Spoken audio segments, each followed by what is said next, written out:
Jay. What up? What up? You're supposed to intro the episode. You say hi, and then we say like it's episode 10. Hey y'all, welcome to Stay Silent Public Radio, episode 10. Yes. We have the title of this episode before we're even starting, which is rare for us. Very rare. We're not gonna say the name. We're not gonna tell you. We might not harp on that. Yeah, it might change. Exactly. Knowing us. I'm Sabrina, and this is my lovely co-host. You gonna call me Mama Full Government? What are you calling me today? Where's Nasty? Yeah, I'm here. Where's Nasty? Very Rhode Island. Where's Nasty? Meow. No. What do you want to tell the people you are today? I don't know. Oh my God. Such an artist, yo. You can't just settle on a name. Ever. I'm Sabrina, that's Jay. And yeah, we're excited to be back with another episode. This is our first episode of 2023. It only took us 2 months to get here, which is actually like better than last year. So yeah, it was like but at least it was like 6 months between the last episode, but they're meaningful conversations. Yeah, we're not just giving y'all some bullshit. And we're not talking about why men who split half the bills don't deserve it. Well, I feel like that's a good episode. It is a good episode. Like, I think we're not talking about like the thing that happened last week that nobody cares about anymore. What was that? I don't know. The Grammys happened.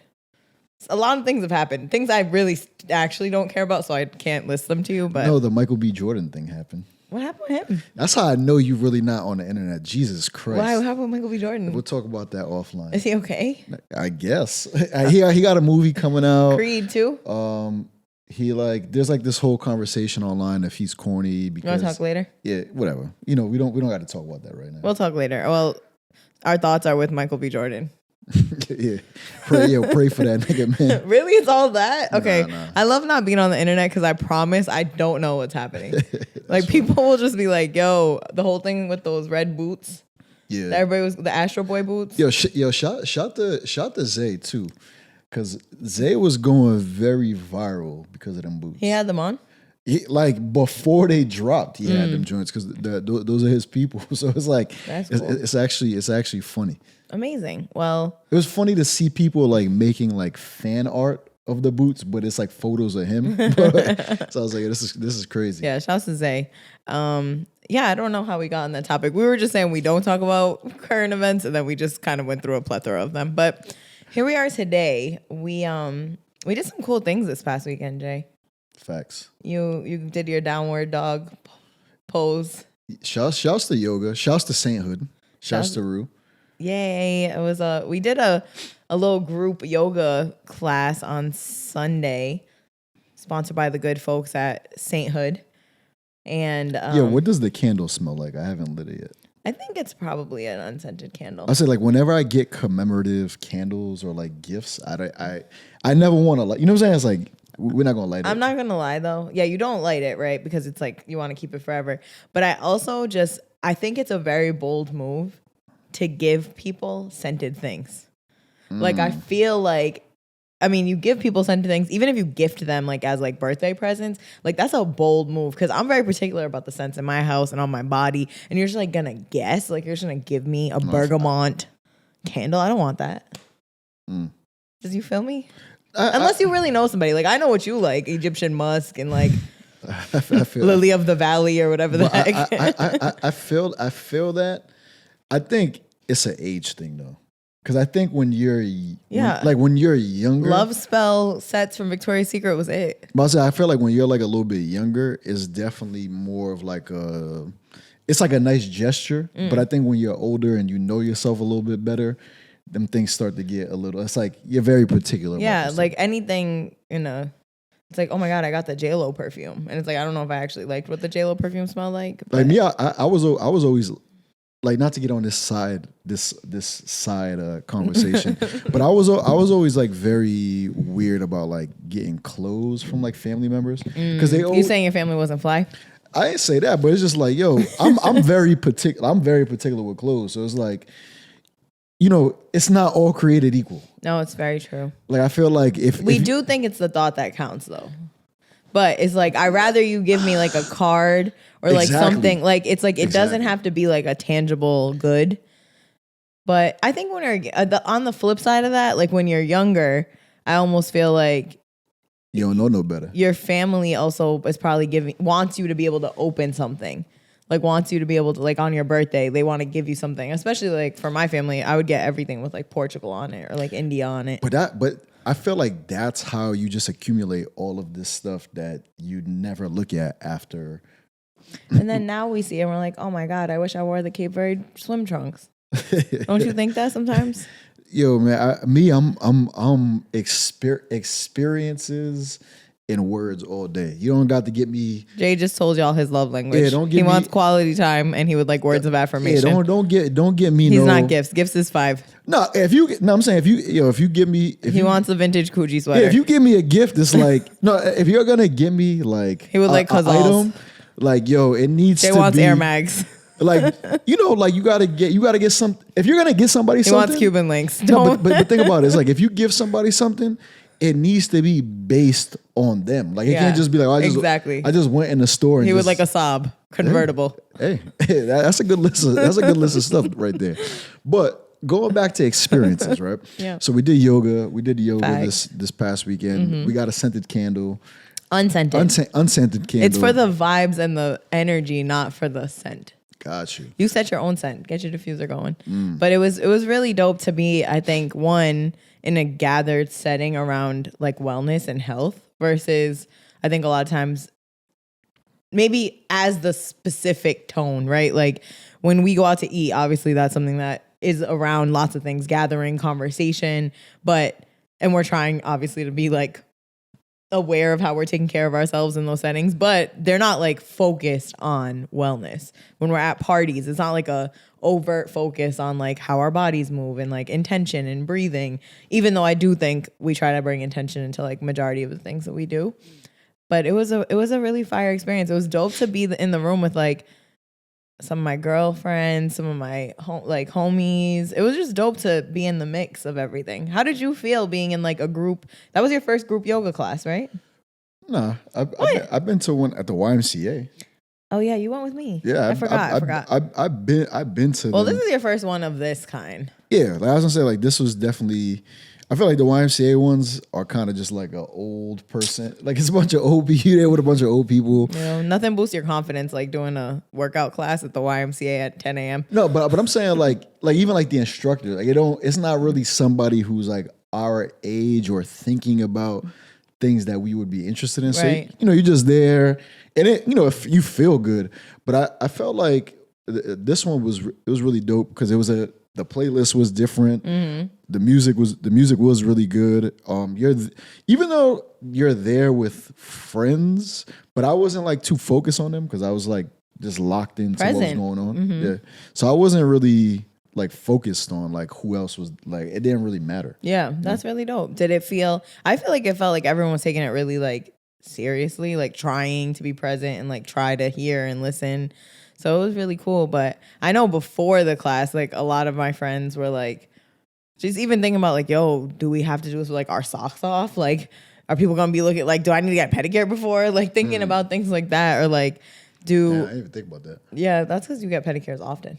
Because you're fancy. A manicured man. Yeah, a manicured man.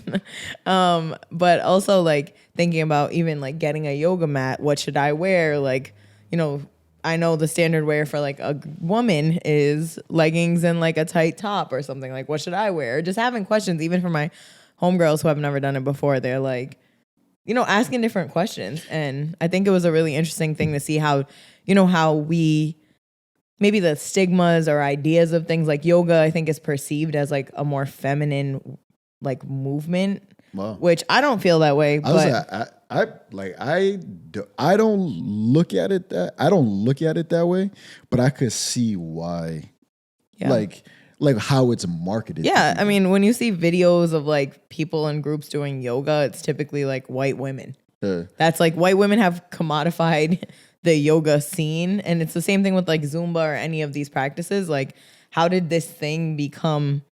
Like, I only picture Lululemon white women looking a certain way, aloe legging ass bitches. Like, I guess the thing that's interesting is like Also, sorry for calling them bitches. Like the two reference points that I think about, like in terms of like yoga, at least for men in sports, is like Diamond Dallas Page and Tom Brady. Like, because they're very vocal about how much yoga they do. Like, so like obviously Diamond Dallas Page was a wrestler and he had like all these crazy like back problems and all this shit. And I guess like, I don't know, I was watching this interview with The Undertaker where he was talking about like him doing yoga is what helped with a lot of his recovery after all of these surgeries. And I know like, for example, like somebody like Tom Brady, obviously who played football for mad years, just recently retired. His like whole, I guess like his whole thing is flexibility is a lot more important than strength, or like something to that effect. I know it's like he has a strong, like speaks very strongly on flexibility and doing yoga because it's like that's like what keeps you from getting hurt, right? You know what I'm saying?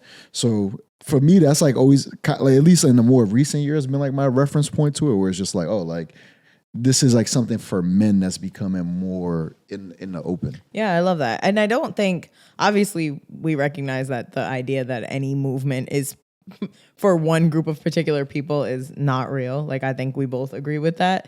But obviously through marketing and media and just the way things are portrayed, specifically like group exercise in that way also feels like something that's like for women. Like group exercise classes, or the idea of like cycling as a class, yoga as a class, like Zumba as a class. Not to say that people don't cycle on their own or have a cycle in their home, or that they don't do yoga and stretching like on their own. But the idea of like non-team, right? Because that's one thing. Like team sports is like one thing, but actively like in fitness classes, I just wonder like what the shift is. And because it is, to me at least, my perspective is that it is marketed as something that is more for women. And so I was just really excited to be in a class that obviously was not built that way. And the goal of it is not to have only one type of person in the room, one type of ability in the room, and one type of level in the room. And so I don't know. I even think about that stuff with me, like in regular fitness, like at the gym.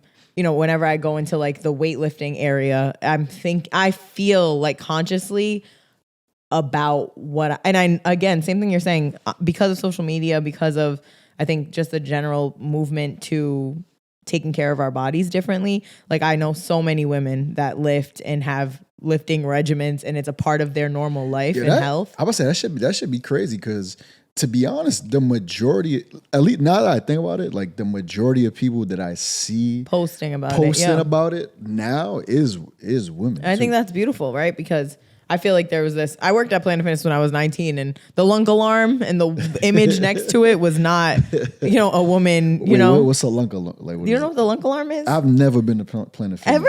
Never. Damn, come over to the purple and gold. I'm sorry, I don't know what that means. But you want me to play for the Lakers? But basically the lunk alarm, because Planet Fitness's whole marketing thing is a judgment-free zone. And so it's supposed to be for all abilities and all body types and all whatever fitness levels.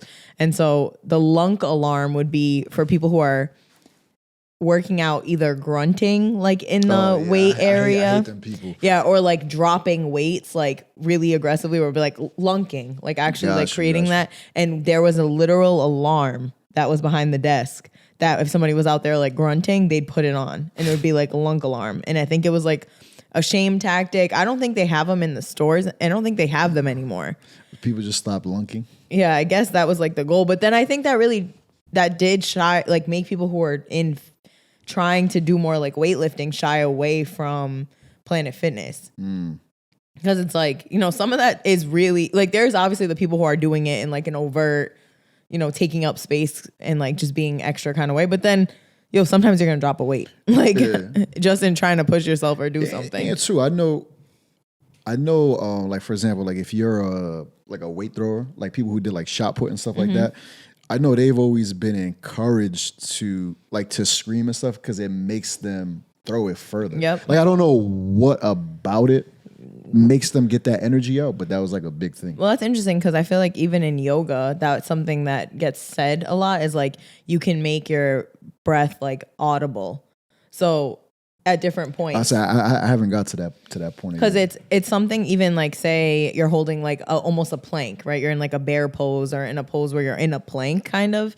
It's like it helps in exertion of your breath to like, sigh or have it be more audible on the exhale. So it's just so interesting how like, parts of those things are a part of just like moving your body and being able to be more like intensely in whatever you're doing. So yeah, I think like, again, but that's that stigma shit, like going to the gym, feeling comfortable in different settings, being able to go and I can go into the weightlifting area and not know what I'm doing and just try something. And I will say, I feel like generally things do seem, at least on like a 1-to-1 level, like I feel comfortable trying more things today than I did 5 years ago. Is it because I'm a grown woman now though? But I think I think it's a double-edged sword, right? Like what you're talking about in terms of like all the media around us. Like, so like, social media, you see this shit every day. You could, open your phone right now. You're going to see more people trying yoga, more people posting fitness routines. And I think, I think most people are like well-intentioned when they post that stuff. Right. It's like they're trying to encourage others, or if they have a business, get people to come to them. Mm-hmm. So in terms like, it's like a lot of that stuff being shared where it's like, we really didn't have access to that shit like 10 years ago. Like if I know for me, like I was like play sports like pretty much my whole life. Mm-hmm. So it was just like something that was a part. I never even thought about it as like working out. It was like, I just do sports and that's where I get my exercise, right? But then going to college and then not having that structure anymore, where it's like, you're practicing for 3 hours a day, going to weightlifting. So it's like even as free time, you're playing basketball. Like you were just doing sports all day. But then there was, like that transition of, you get a job. You're not really as active. At least for me, I wasn't as active as I was before. It's like your body just starts to feel different. And that was like when I started swimming and doing that type of stuff. It's like, because as I became aware of how my body felt, but I never thought about working out, where it's like interesting now. Like, I know so many people that, they didn't play any sports in high school or anything like that, or in college. And they're just like, they're gym people out the rip. Like, you know what I'm saying? Like it's so much a part of their everyday life. And I guess like the reason I'm saying it's a double-edged sword is because like, I think just like anything else in culture, like you start to have conversations of like obviously like nobody's gonna say it's like with weightlifting, they're not gonna be like, well, at least I haven't heard this yet. Like you're not gonna hear somebody saying like you're appropriating weightlifting. Like, you know what I'm saying? Like you don't really, that's not really like a thing, but it's interesting around like different wellness like practices, like how that's like kind of like a conversation. Like I see it like particularly with yoga, Zumba. To be honest with you, I don't even know where Zumba comes from. I thought that was like some Billy Blank shit. Like, so I didn't know that was like, that comes from a particular like culture. I just think like different dance styles. Like, I don't know if it's necessarily the actual word Zumba, and I don't know but like it's like the rumba and the samba and, these different dance forms, capoeira even. Like I don't know specifically, but I'm assuming like the steps that I've done in Zumba are definitely like derived from cultural dance. But that, like for me, that's like when I became, I should say like more, like I think the pandemic made me, and I would say most of us, more aware of just our personal wellness, because like, it's like the first time in a long time that, you're slowing the fuck down. And now it's like, oh shit, like maybe I do have time to stretch or do this or go for a walk or be in nature and all these things. Or maybe it's like, I got time to cook a little bit more. I got time to be aware of all of these things. And that's like, for me, like where I started to, like, I look at like, looking at like vegetarianism, veganism, alkaline food, like all of these things. And they're like adjacent to moving your body and different types of wellness. And then you start to realize like the people, at least like a lot of people that I was getting this information from when it comes to wellness, is like, that shit was like, this stuff was like embedded in our culture already. Mm-hmm. So like when you think about like, I don't know, like, you get sick and you're a kid, and like the teas that your mom would make you, right? Mm-hmm. And you'll be like, oh shit, like damn, I remember my mom used to put like ginger, turmeric, and she might mix it with like Rhue or like something, and it's like, but in America or like people say like Western civilization, it's like, yo, we kind of look at this shit like it's not real or it doesn't have like any benefit until white people start doing that shit or they start marketing it to us. So it's like it is interesting, like when you're mentioning the stuff about like how we perceive yoga or how we perceive group movement. And they're like, my lens on yoga, like obviously is like, yo, through you and your family is like, yo, you being Indian. Like, so it's like, that was my first real introduction to that. Or like when I was a kid doing karate and we're doing like Tai Chi meditation, like, so I never associated that stuff with like white people, like, you know what I'm saying? So it's so interesting that now it's like, that's really the face of a lot of it, a lot of this stuff. Yeah. I feel like for me, I definitely understand a lot of the points you're making about, you know, can wellness be appropriated or the idea of that. And I struggle with this because being Indian, I think that there's the underlying understanding that, you know, the best thing about meditation and yoga is that it's like the most accessible thing ever. You literally need nothing but your body and your mind. And if you can find a mat or a even plane that you can do movement on, like you can do it anywhere. And the goal of yogic poses, at least the way that I've understood it through like, you know, Hinduism is that, and even Buddhism is that the movement of the body is to be able to be comfortable sitting in meditation for longer time.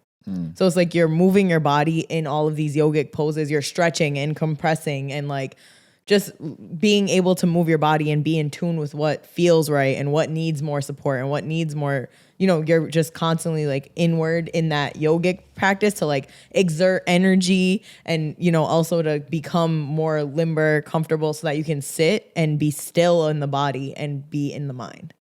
Gotcha. So it's like, you know, those two things for me were always taught to us as like united. Like yoga was a physical movement, but it's tied to meditation, which is tied to this higher awareness, this like spiritual side.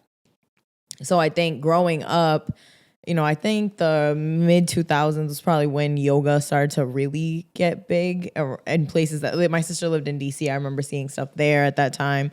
And I think it's now it's everywhere. Yeah. But when I think about yoga, I think the appropriation for me comes from one, separating out the cultural portions of it, whether that means not telling any history of it in the space, not having any like awareness of that, not having any baseline of like, you know, this is what this practice is. For example, when you start a yoga class for the first time, somebody's like, hi, if it's your first time doing yoga, this is my class and this is what we'll be doing. It's like, it would be very simple in a situation like that to be like, this is an ancient practice from the Eastern civilizations like India, you know, tying some of those things and even just saying like, we may use terms that you're unaware of. It is Sanskrit. This is one of the first languages. It's a Hindi language, you know, something like that or it comes from the Indus Valley, like literally one sentence. Sure. And, because I think things like appropriation come around when namaste, which is one of the most sacred phrases. What they say, namaste, my ass in bed. Yeah, exactly. Yeah. Like, and again, making like lighthearted jokes, like that doesn't offend me individually. I'm not every Indian person. I'm not every Hindu person. But I think it's when it's separated from what it is, right? Namaste is such a powerful statement. It means like, I see you, or the God in me sees the God in you, or the universe in me see like the higher, you know, I'm laughing because now I'm thinking like you're explaining like this deep ass shit, but people would be like, I'm gonna stay my ass in bed. Exactly, or whatever it is. So I just think like the more we think about those topics, I'm like, damn, I wish, and not even I wish, the way that I'm moving is like I'm reclaiming it and thinking about it when I'm talking about these things. But I also on the other end need to remember that there are a lot of people who care deeply about this practice that aren't Indian and don't look like me. And I do want more people because I do fully really believe in it. I've seen family members have their life and health changed through meditation and yoga. It's a practice, again, that's ancestrally tied to who I am. And I do believe it's for everyone. So it's like not letting my anger or uncomfortability or frustration at like Western shit and industrialization of our practices like stop me from connecting with people who do care about it or who can share things. With respect. Yeah, and who can deepen my awareness. Like there are going to be white people who love this thing and unlock things within themselves and make it go further, and they're not bad. Because I think about that, like with like just wellness in general, and just the space that we are in culture right now, where it's like, we're more aware. People are becoming more aware of like, yo, what are we putting into our bodies? Right. What are we doing for movement? All this, right? So it's like, yo, like, I mean, yo, you could go to Whole Foods right now, right, and they sell sea moss. Like, yeah, like, you know what I'm saying? Like, and before it was like they were trying to ban people for cooking sea moss in Rhode Island. Like they don't sell making sea moss. They don't sell sea moss gel, but they sell a different like pills, right? It's dried. Okay. Like whatever. Like I haven't personally bought it from there, but I know you can. They have seen I have seen it there, right? But yo, you can go to like Erewhon in LA, like they sell sea moss gel, right? And that shit is, $30. It's expensive, right? But like to me, it's like, yo, I guess I try to look at some of the shit as like, yo, this stuff is in the world or in nature for us to be better. So it's like, who are we to gatekeep these things? But on the flip side of that is also not acting like we invented and discovered these things. So like that's always like the complicated with this, because I'm like, yo, like I don't know, like if you say like, yo, nature is medicine, right? And all these things are like, who am I to keep this shit from you though? Like, you know what I'm saying? It's like, yo, like you think about like with like our parents or like our grandparents or different people in our family, is like, yo, you're sick or you got something going on with you. Like they have like every remedy known to man accessible for you. And it's like, yo, you keep passing on that information. It's not like, I'm not going to be like, oh, well, you ain't of this culture, so I'm not going to tell you about this. It's like, so I think, at least for me, like I think like wellness and a lot of these practices are embedded in our cultures and come from certain cultures, because just like how, like, I don't know, like speaking specifically to like food, like there's certain things that are like native to certain people's like land. So like it wouldn't even be possible for other parts of the world to grow some of these things, right? But it's like now that this stuff is in the world, or these recipes or these practices are in the world, it's like, let's pay respect. Like let's pay respect to them and acknowledge where they come from. But it's like, yo, let's make this accessible to everybody. You know? Yeah, no, for sure. Yeah, because again, the goal, I don't think of any open-hearted society or any society that's like developing ideas is not to share it. You know, I can't say that for everybody, but like, I'm just saying as an individual, right? Like I'm always grateful. I remember when I was little, like how excited I would be when somebody knew something about India, or like the feeling I would have when somebody would be like, or even the idea of a friend wanting to wear Indian clothes. Like I was like, do you want to wear these? And they're like, oh my God, it's so pretty. It looks like a princess, or whatever story thing. Because I grew up as, and I think a lot of first generation kids can feel this way. It's like, we're trying to learn how to value like the multiple parts of ourselves. And so it's like, as a kid hearing about yoga in the world, I was like, oh my God, like something that I know as like almost a secret thing. You know, this is a kid growing up in Rhode Island, not recognizing India has damn near 1 billion people, and there are so many people that are of this culture. But when you're 10, you don't have that awareness of like what your culture is and how vast it is. Crib. Yeah, like I didn't know the only Indian people I went to school with were my family members. Like there were no other Indian people. So just like I remember the feeling of excitement for sharing those things, but I got to share them. It wasn't some white girl sitting next to me being like, yeah, so I got these Indian clothes. Like it was me that shared that story. I guess like for me, I think about it as like, and it's like something we were talking about before the show, like tradition versus like luxury, right? Where it's like now, yo, like the way that you described yoga was like, you can do this anywhere without, like you don't need a mat, you need a flat land or whatever. But it's like, yo, I mean, shit, you go to Lululemon, you could run up the bag on some yoga shit. Yeah, yeah. And I do, admittedly. Like, you know what I'm saying? Sorry, Mossy. So like, you think about that, or you think about like, yo, like even like how much it costs to go to a class. But that's not saying that class should not cost money. Right. Like, you know what I'm saying? Like, it's like the same way, I don't know, like I think about like music or like any of these things. It's like, yo, it's in the world. Like there is value to somebody guiding you and teaching you and being there for you.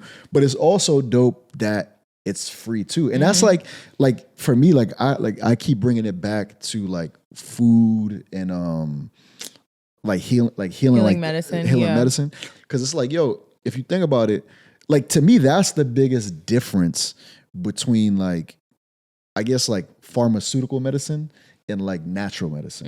It's like, so like a lot of pharmaceutical medicine is like, I mean, they could charge whatever the fuck they want for this shit. Like, you know what I'm saying? They could be like, yo, oh yeah, yo, shout, this is shouts to insulin. Yeah, shout to insulin. That shit is like 30. Now there's not shouts to insulin. Well, also shouts to insulin as it is helping a lot of my family members and people that I love. So, but it is now capped at $35 from one of the makers of it. And they were making the prices crazy. So this is a big deal, and we're very happy to hear it. But it's interesting because like, yo, before that I was like, yo, they could charge whatever the fuck they wanted for that. But I feel like, you know, like those are people gatekeeping things that can make you better. Right. Where it's like, yo, like the point of like wellness and this stuff is like, no, it's like, yo, this stuff is everywhere for everybody. Like, yo, you can go and, you know, take these things and it's gonna make you feel better. It's gonna give you a better. Why would I keep that to myself? Yeah, exactly. So I think that, to me, I think that's like when you're looking at tradition versus luxury. Like, yo, like I don't know, like turmeric, ginger, sea moss, like all these different herbs, roots. Like that's not luxury. That's like part of people's tradition. That's part of people's culture. And we shouldn't, like now, just because you own a business, it's like, oh, I'm not gonna tell you where I get this. And that's like one thing I've noticed. Like I see like my homie Sneeze who has this company called Alkaline Amateurs, where he always, like him and his friends that also have businesses about this stuff, they always post about it. It's like yo, you know, I'll tell people where I get my sea moss at and all that, because it's like, it's about spreading the information. It's not about you buying from me or not buying from me. Right. You know? Yeah, I feel like yesterday we were able to go to an event around the Providence Cultural Plan, which we want to talk more about soon. But in the idea of like tradition versus luxury, it's almost like culture versus commerce. Like it's almost that same thing where, you know, when we talk culture, and I loved the definition they gave yesterday, which is it's a collection of shared values, beliefs, and behaviors of a people that enable them to function, make sense of the world, and survive. And I feel like when you think about the things we're talking about, like this was survival. This was connection. This was community. This is a lot of what I feel America does is like we put a paywall between things that are actually our human nature. It's to like share and be in community because we want to survive. Like we're sharing information, the things that we're talking about, yoga, all these things. This is what got people from thousands of years ago to like make it to where we are right now. The medicines you're talking about that were derived from Africa, like in all things. But Caribbean, you know what I'm saying? That, Caribbean is like, you know, those were this is what got people to survive and thrive and be able to continue. So just the idea that there's like a paywall between those things, and especially without, you know, the benefit, not benefiting the communities from which it comes from. Like it is a very challenging thing that I think we need to continue to move through the world trying to reclaim the information and the like, the purpose of it. A dope thing that I might have mentioned this on here before, but it's in terms of food that I heard a chef say. He was like, yo, in America, you go to a restaurant and everybody orders their own dish. But he was like, yo, and it was I believe it was like, he was an Asian chef. And he was saying how like they eat their dishes with rice. So everybody gets their own rice, but everything else you share. And that honestly has made me change the way I look at a lot of food in that way, because it's like, yo, it is about exchange. It's not about like everything's family style because we're a family. Yeah, it's not like, yo, I just ordered this and this is just my food. Exactly. Like, you know what I'm saying? Like, no, I feel you. I think that's a good place to kind of cap the ideas that we're talking about, which is, you know, I think over our lifetimes we've had to learn how to come full circle in being kids of rich past, rich traditions, cultures that have survived millennia before us, and we're here now, and this is our lived experience, and we're learning how to, value the things that we know to work and we know are a part of our blood and our history. But at the same time, we're seeing a culture of American culture that's putting paywalls up, commodifying, appropriating, and at the same time helping push information out, making things more accessible information wise, even just like in schools valuing certain things that weren't valued at one point. And we're seeing all these things happen as we're growing and learning. You know what I realized, like to your point about the paywall, and after that we could wrap. So it's interesting because right now, and this is what makes me nervous going into the future. So right now, all the information is out there for free. Like you can literally Google it and it's out there, but you have to go and sift through it and aggregate it yourself. Yep. So what I've realized are a lot of people that I've tapped into that are behind paywalls. They're saying is, I've aggregated the information for you, right, and here it is. Right. And this is why I'm charging you, because you don't have to go watch 15 different YouTube videos and spend all this time. It's all here for you. What's making me nervous, though, with the rise of all these paywalls is when now imagine when you got to pay for Google. Yeah. Or if that ever became a thing in this information, now even to have access to information, you have to... Like imagine, like think about it like this. Like imagine you had to pay to go to the library when you were a kid. Like that's kind of where I'm like, oh shit, like is that where we're going to, I don't know. We should ask ChatGPT and see what they say. Facts. No, I feel like there's some good things to marinate on, and I don't know. I feel like we're on our journey trying to figure out how to balance tradition, luxury, the privileges that we have to be able to spend time and energy in these ways, and even critique some of these things from the seat that we can. I'm critiquing yoga, and I have a yoga subscription to a white ass yoga studio. But the shit that's crazy is like, I think for me one of the biggest things I got out of like the last few years is that like, eating well, taking care of yourself, like that should not be a privilege. Exactly. Like, you know what I'm saying? No, 100%. But I had to change the way I was thinking about that shit. It's like, nah, like, this shit got to be a part of my life. This can't be like, it's like, I know I need to, anything, and granted, like, because of how life is lifing for a lot of people, it's like, niggas ain't got time to think about that shit. Like, or money or space or... But that's the thing is, I think, when I'm trying to make decisions, or like when people are having conversations about things, that's the way I want to think about it though. It's like, some of this shit, like this should be like the bare minimum necessity. Like it's not like, oh, you do this if you've worked enough hours to pay your rent. Facts. Like, you know what I'm saying? Yeah, and let's like at least make the vow to keep the information family style.